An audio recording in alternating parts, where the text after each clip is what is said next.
Whoever touches truth condemns themselves to an endless battle. Michel Foucault. Before we begin, here's a small ritual.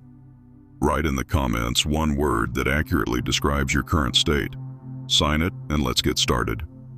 Truth arrives like a cold blade sliding beneath the ribs, silent yet absolute.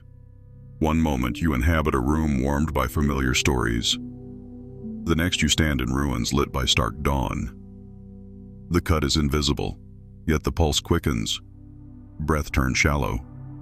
Skin trembles. The mind reaches for habitual explanations, but they crumble into ash before the wounds glow. Pain flares, and in that flame you glimpse the outline of everything hidden behind comfort.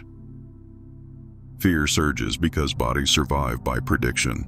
Muscles, gut, and heartbeat rely on rhythms repeated enough to feel inevitable. Truth interrupts rhythm, inserting dissonant notes no practice can smooth.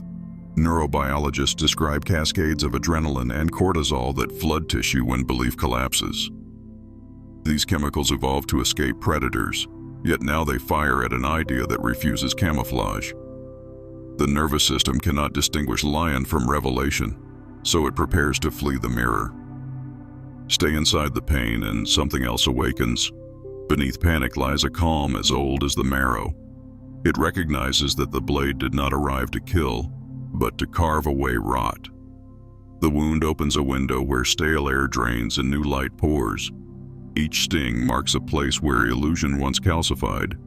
Blood becomes ink, mapping hidden corridors that lead toward the heart's unspoken vow. Objects in the room change hue. A cracked cup radiates the memory of silent rage. A dusty shelf murmurs of forgotten aspirations. Every detail insists it was always honest, only your gaze refused to listen. The world never lied. Interpretation wove the veil. Now veil and interpreter fall together, and the naked scene stands terrible and pure.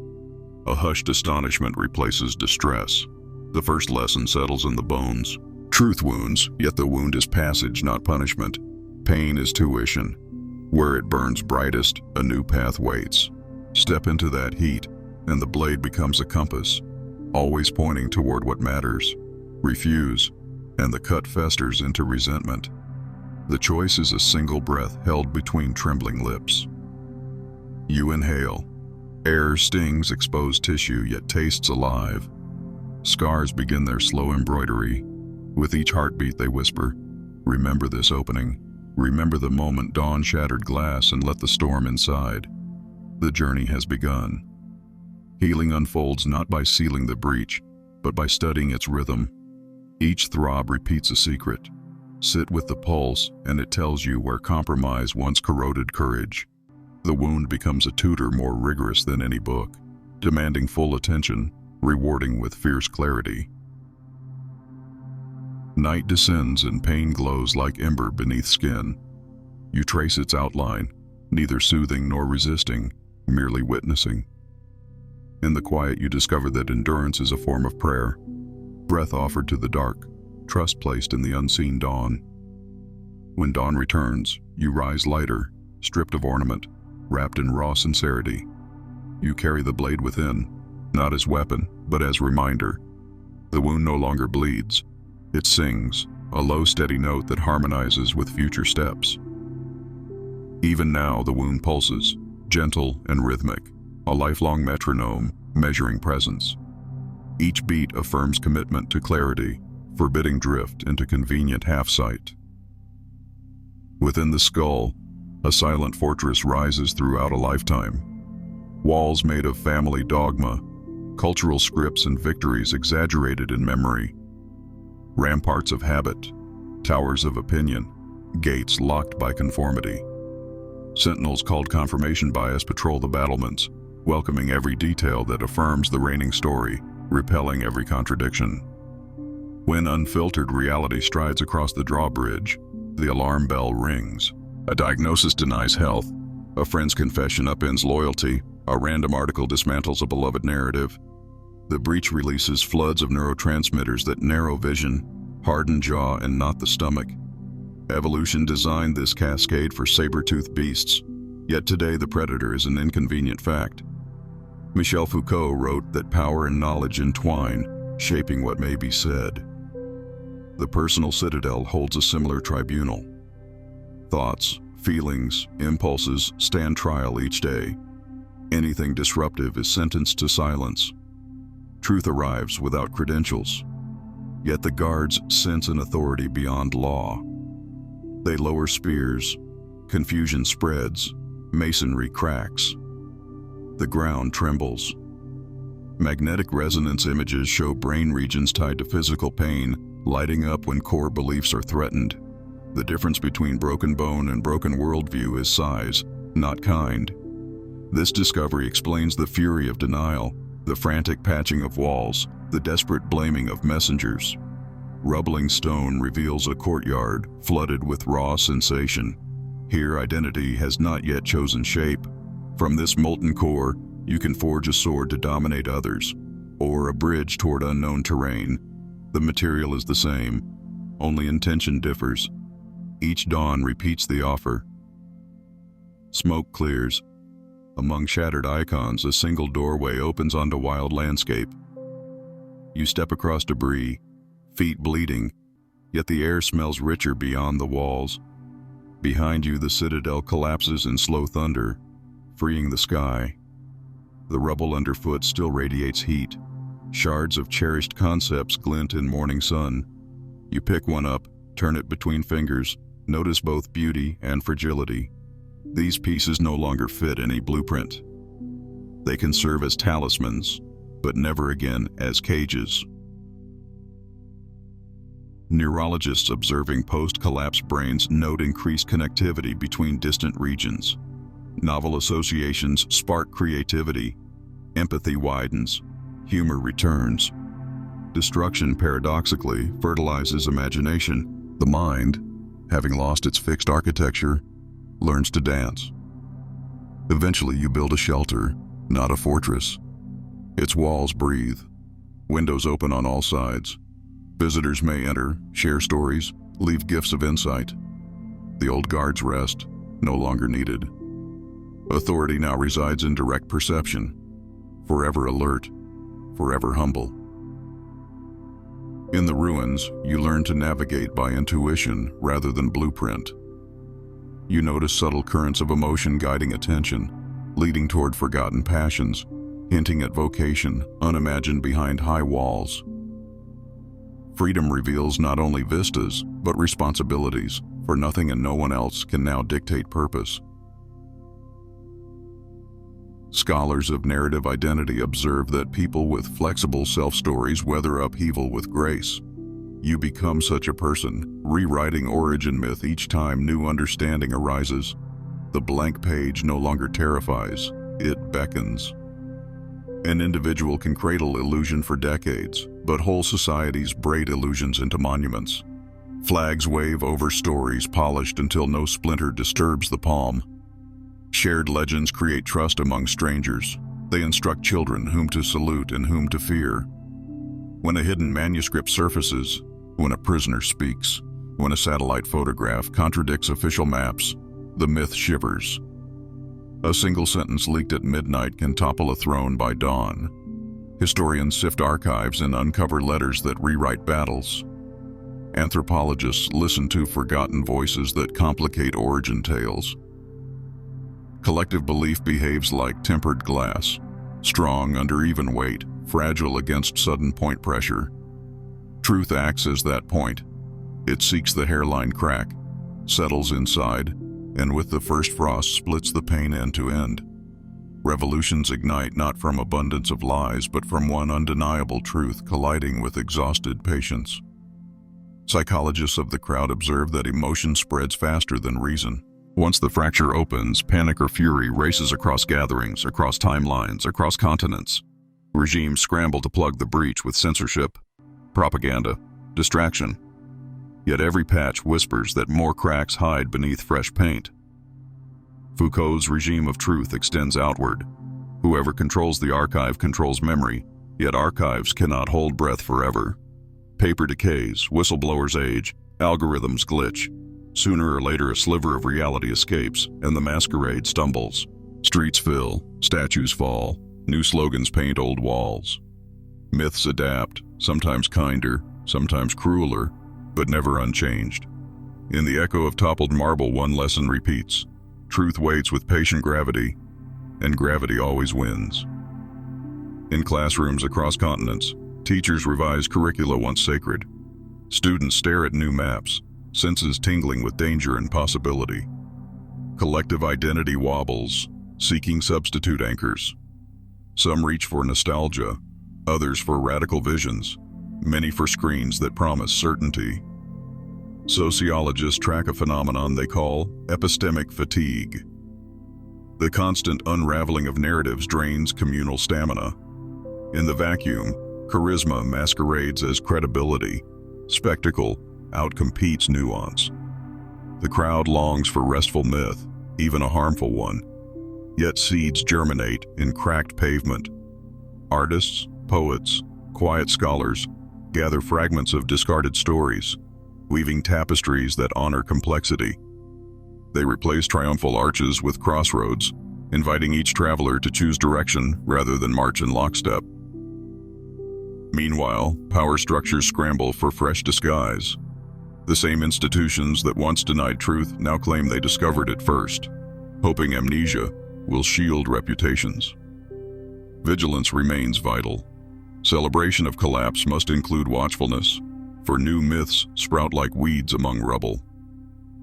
Anthropologists remind that ceremony can stabilize collective transition. Community theaters stage reenactments of forgotten histories, allowing citizens to grieve illusions and welcome complexity. Such rituals turn chaos into art, preserving space for dialogue before another rigid narrative ossifies. Slowly, a new rhythm takes hold. Dialogue replaces decree in modest forums, uncertainty earns applause, and laughter rises at the expense of former untouchables. The collapse has not ended history, it has widened the stage. The play continues under brighter lights, and the audience, now aware of its role, leans forward, intent, alive. Truth in the age of screens. A glowing rectangle sits in every palm, humming with appetite. It samples gestures, pauses, heartbeats, weaving portraits of desire. To hold attention, it must feed novelty, and novelty often favors distortion. Machine learning systems learn that outrage extends viewing time. They line timelines with extreme edges, cropping reality into furious fragments. Echo chambers seal with velvet ease. Each swipe tightens walls the user cannot feel. Inside this labyrinth, facts compete with tailored fantasies. Deepfakes blur faces, synthetic voices mimic leaders, and the very idea of authenticity erodes. When an authenticated document finally breaks through the smog, the impact resembles a sonic boom. Careers implode, markets swing, friendships rupture. The blast radius widens because everyone thought the shield of ambiguity would hold. Information theorists warn that the velocity of data now exceeds the capacity for human verification. The mind, already bruised by earlier wounds, resorts to heuristics. Trust the familiar profile picture, trust the headline aligning with emotion, mistrust the rest. Manipulators exploit these shortcuts with mercenary precision. Yet screens also democratize exposure. A silent witness can stream abuse in real time, compelling distant viewers to reckon with horrors once hidden.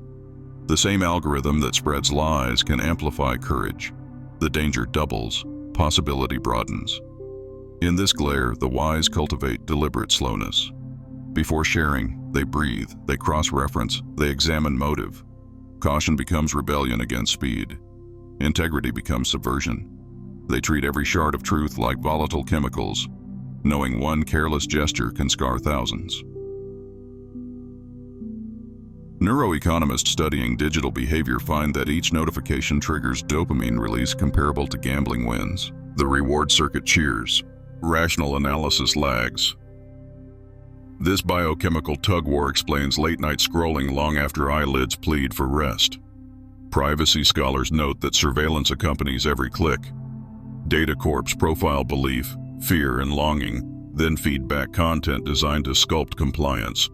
Truth becomes commodity priced per impression, packaged for specific demographics. Amid flashing banners, a paradox unfolds. Never has more information been available, yet never has discernment mattered more. The seeker who cultivates stillness amid flux discovers that the screen can serve as window, not cage. Through that window, unfiltered reality sometimes gleams, waiting for steady eyes. Digital humanists experiment with slow media festivals, where posts vanish after reading, forcing presence over accumulation.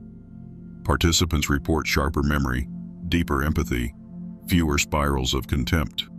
The practice suggests design can serve reflection rather than addiction. Ultimately, every user becomes curator of mental museum. Each click either reinforces echo or opens skylight.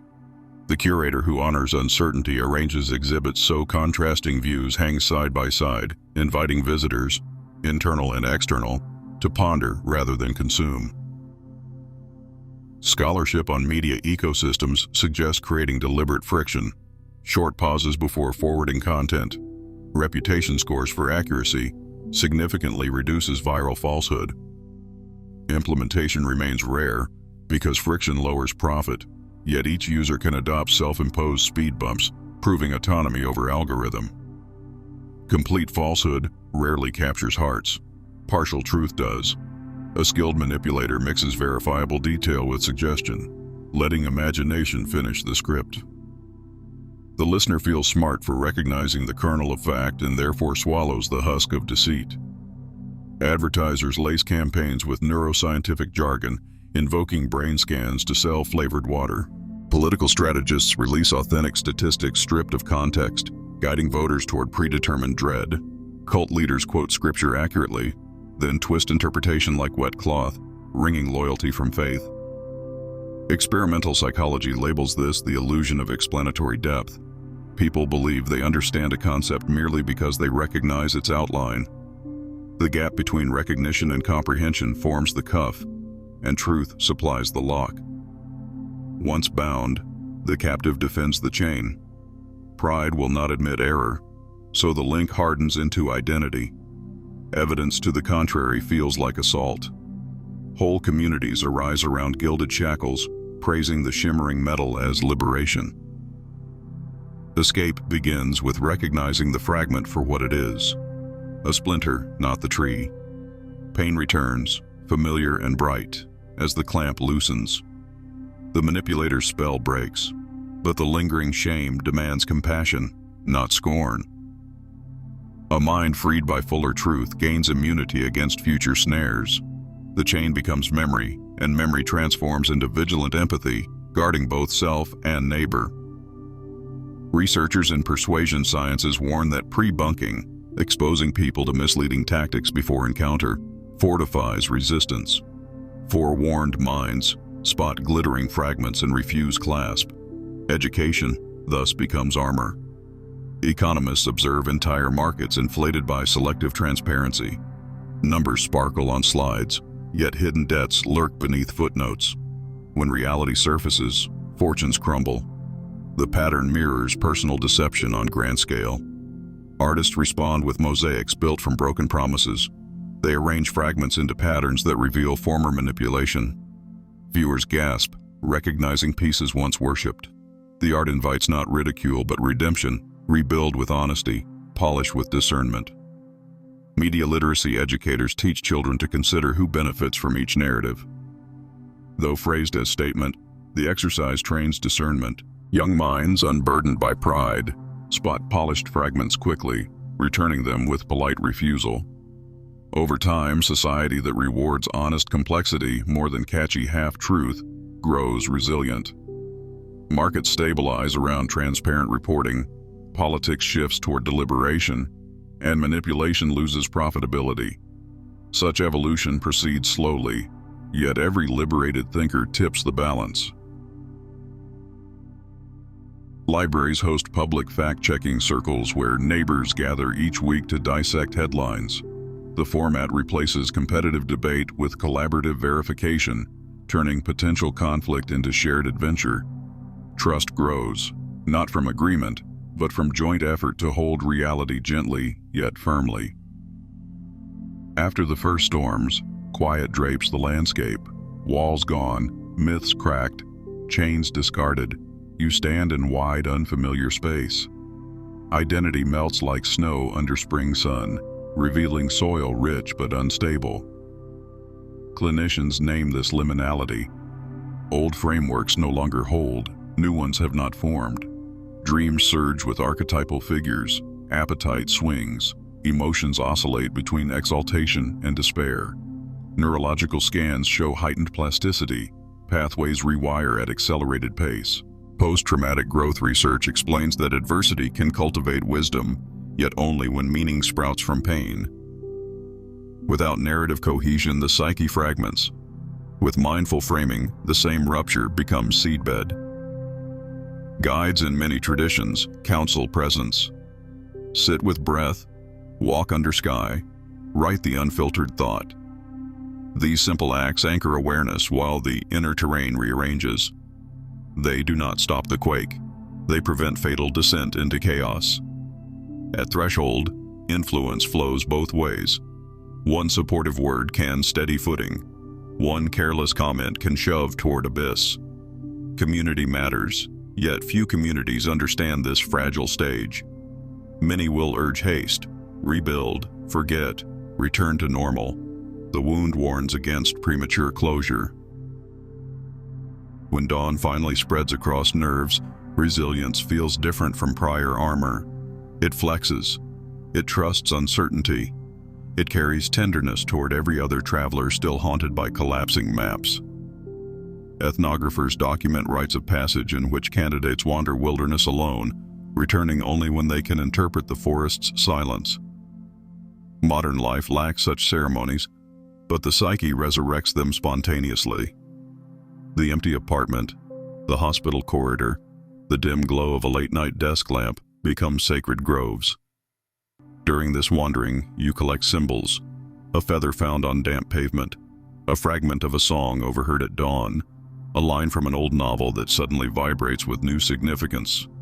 Each token affirms that meaning survives chaos. One evening, you notice that breathing feels unforced. Joy arrives unannounced, tender, proportional to sorrow endured. You step outside, sense the vast sky, and realize no map will ever again claim final authority. From now on, truth must be lived, not merely believed. With that realization, the threshold dissolves. There is only path, unfolding step by step. Uncertainty no longer threatens, it invites. The horizon remains open, and you walk without hurry, heart attuned to subtle guidance. Psychiatric studies reveal that sharing liminal experience through story reduces relapse into despair. Speaking aloud the tale of threshold allows witnesses to mirror survival, transforming private chaos into communal wisdom. Therefore, you recount your night in the wilderness, not as boast, but as offering. Listeners hear echoes of their own silent struggles, and a bond forms that neither certainty nor doctrine could produce. Over subsequent seasons, the threshold reappears as creative impulse. The mind suddenly envisions gardens on abandoned lots, music in forgotten languages, alliances across former divides. What once seemed bleak limbo transforms into perpetual source, a wellspring fed by memory of groundlessness. Truth set free rarely fits back into common rooms. Conversation circles revolve around well-worn anecdotes, yet your words now bear the scent of open fields. Listeners shift uneasily, sense unfamiliar weather, excuse themselves for refills that never return. Sociologists speak of social death, a nonviolent ostracism that enforces conformity. The tribe does not burn the heretic. It simply looks away until presence fades. Silence carves deeper wound than argument. Loneliness amplifies echoes of doubt. The mind whispers that the journey may be folly, the wound hallucination, the rubble mere vandalism. Nights stretch, punctured by distant laughter that once included your name. Yet isolation also clarifies.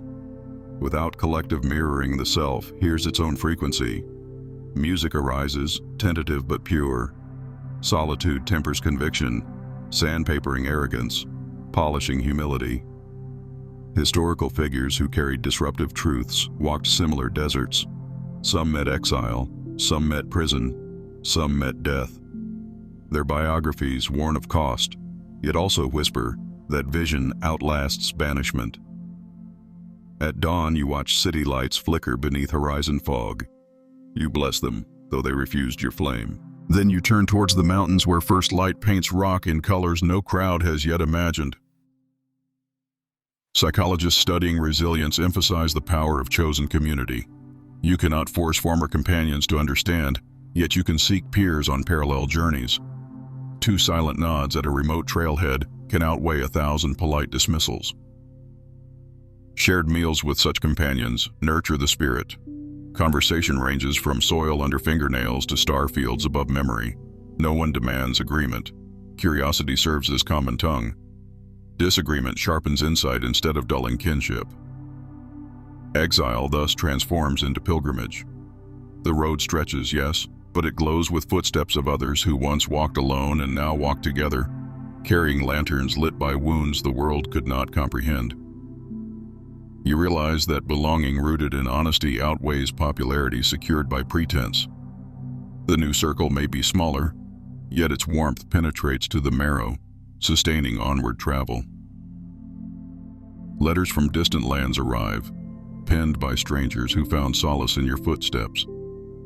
Each envelope widens perspective, confirming that exile connects across borders. The map of solidarity expands, traced by invisible ink of shared revelation.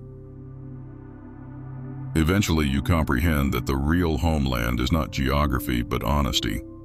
Wherever people stand unmasked, laughter rings true, and silence rests easy, there you are home. Raw revelation must harden into sustained capacity, otherwise it burns out, leaving ash and cynicism. Discipline transforms spark into enduring fire. Contemplative practices teach witness consciousness, observing thought like clouds crossing vast sky. This stance widens the gap between stimulus and reaction, granting choice. Cognitive scientists study mental contrasting and implementation intentions, showing that vividly imagining obstacles alongside desired change increases follow-through. Such research echoes ancient monastic vows framed by daily rituals. Reading across ideological boundaries stretches comprehension muscles. Writing uncensored pages each morning clears residue. Honest dialogue with a trusted partner functions as mirror polished by care, not flattery. Strength also requires play, movement, laughter, art, silence under trees. These replenish the nervous system, preventing rigidity. A flexible mind absorbs further truths without shattering. The forged individual stands neither arrogant nor meek. Awareness glows in the eyes, calm radiates from voice, action aligns with conscience. Power arises not from dominance but from coherence between inner pulse and outer deed. Sports scientists report that interval training improves cardiac resilience more than steady pacing. The metaphor extends inward. Periods of intense effort followed by deep rest condition both muscle and will. Balance, not constant strain, sustains momentum. Philosophers remind that virtue grows through repeated action, not singular epiphany. Each time you speak honest word despite risk, neural circuits strengthen. Courage, refined daily, becomes baseline. In community, the flame doubles.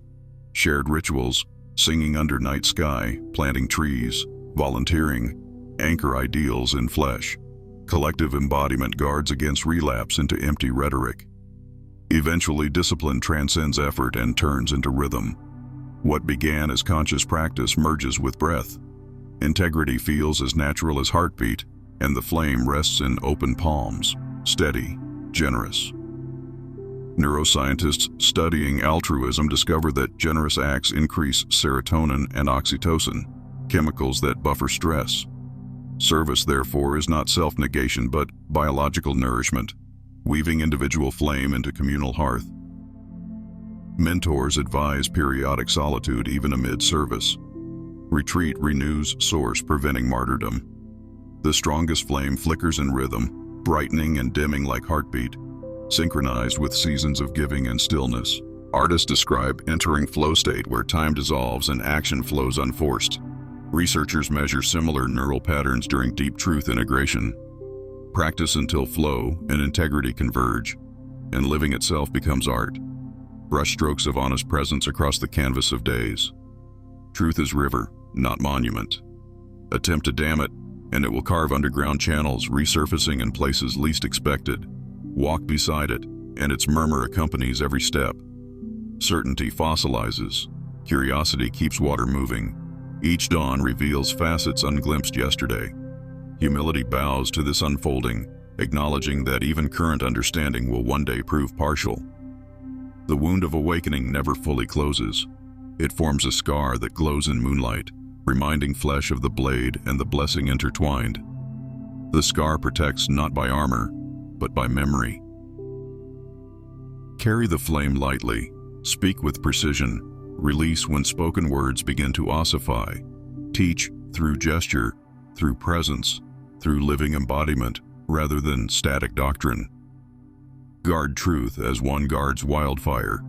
Respect its heat. Prepare safe ground. Never underestimate its appetite. Share it only with those ready to bear the cost, for casualties from careless exposure litter history. When breath leaves the body, truth remains, continuing its weave through minds yet unborn. Until that final exhale, walk upright, eyes unclouded, scar bright, flame steady. The river flows, and you flow with it. Storytellers say that rivers remember every foot that touched their banks. Your steps now join that archive, not as authority, but as whisper. Future wanderers will feel it when the moon is thin and the water slow. If they listen closely, they sense encouragement, trust the current, honor the wound, carry the flame. Then their own journey begins, and the river widens once more, forever fed by courage. Thus the circle expands without closing. Truth protects its mystery by constant motion, yet offers companionship to every seeker. Walk on, and the path breathes with you. An ancient proverb states that the river takes nothing to the ocean that the mountain did not first release. Your journey traces that cycle, gathering rain of insight, carving canyons of experience, finally melding with wider currents beyond self. Even then, drop and sea remain distinct and unified. Identity dissolves yet persists as flavor in vastness. The dance never ends, it only changes tempo. So the tale returns to breath, simple and faithful. Each inhale receives the world as it is. Each exhale releases stale opinion. Breathing becomes sacrament, baptizing perception in continual renewal, marrying body, speech, and truth in quiet ceremony that never ends. Those who witness your passage may never know the full story, yet they feel a shift, subtle as pressure change before rain. Some follow tracks to riverbank, others pocket a single skip stone as keepsake. Influence woven in humility travels far, crossing generations, whispering that bravery and tenderness coexist. Night settles over the river, and the fire in your hands dims to a hush like breathing wood. Around you, the world whispers in currents of wind, leaf, and distant surf, each voice threading through the others without strain. Nothing clamors, nothing insists. In this spacious hush, you sense the long arc of every journey taken by those who dared to look beyond their own reflection. Footsteps of unnamed ancestors echo through soil, reminding bone that courage is a lineage, not a lone spark. You kneel and press the embers into the earth. Sparks leap, swirl, then fade into roots thirsty for heat. The gesture feels final yet generative, a vow sealed by silence. You rise lighter, palms soot-darkened, heart clear. The scar across your spirit warms, not with pain but with memory of flame. Each beat of blood carries the rhythm onward, gifting pulse to future wanderers. As you walk, stars drown the sky in silver, and the river's surface mirrors their distant fire. Water, sky, and dark trail fuse into one vast path without boundary. You move inside this living mirror with unhurried certainty, knowing that truth, once tasted, cannot be forgotten, only honored. Behind you, hidden seeds crack open in the soil where embers slept, ready to send green spears toward the dawn. Morning will break, Yet the hush of night remains folded inside your breath. Each step sinks softly into earth alive with hidden sparks. Each inhale carries the memory of embers once cradled in your palms. You walk without banner, without need for witness, guided by the quiet glow, seamed into scar and soil alike. Truth has settled deeper than bone, pulsing with the river beneath your ribs. Wherever you pause, the ground remembers and blooms, proving silence can sing for lifetimes. Ever onward. We're sure you've discovered plenty of value, so subscribe now and stay connected.